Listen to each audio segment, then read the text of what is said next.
rencontré 6 entreprises de décolletage, toutes des TPE.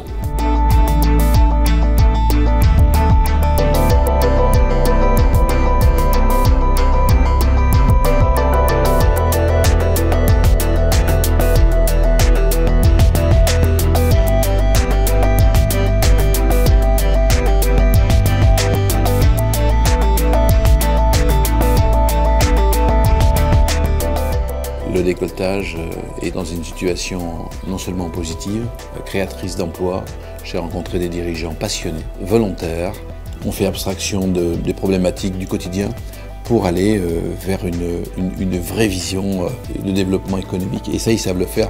Les décolleteurs savent faire beaucoup de choses. Ce qui m'a marqué le plus, c'est que chacune des entreprises est dans une logique d'investissement.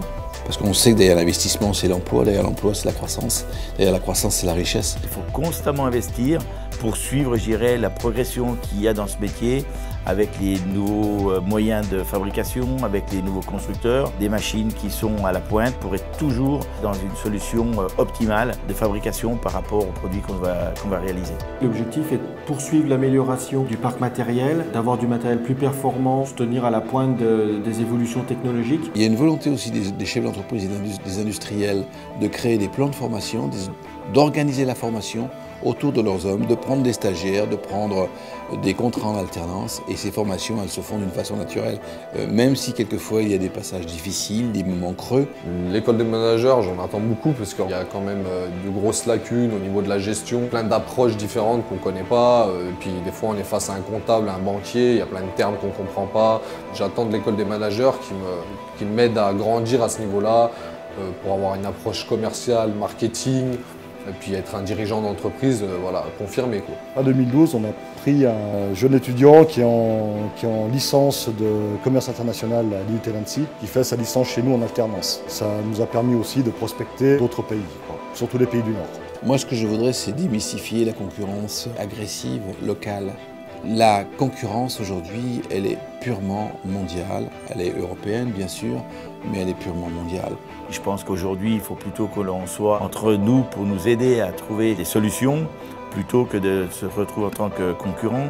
Aujourd'hui, on a des concurrents qui sont dans le monde entier. Aujourd'hui, nos concurrents, c'est au moins européens, la Slovaquie, la Pologne. On est pénalisé 2 fois, je dirais, parce qu'on est pénalisé par le fait que les salaires sont élevés du fait de la rareté des candidats. En plus, bon, on est dans une région qui est quand même assez chère.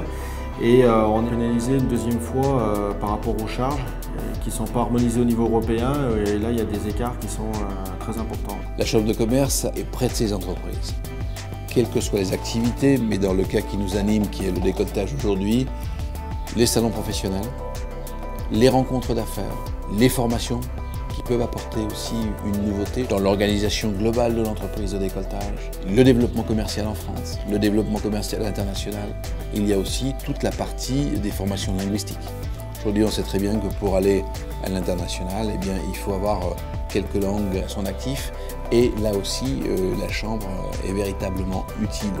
La Chambre est là aussi pour tout ce qui touche des aides que l'on peut obtenir avec le Conseil régional, dans le cadre de OSEO, de la BPI et autres. On est aussi l'interface entre l'entreprise et ses organismes. Tout cela sont des outils à tiroir, on va chercher ce que l'on veut dedans. Et la Chambre de commerce a mis cela en place. L'objectif de la Chambre de commerce, c'est d'avoir des leaders partout.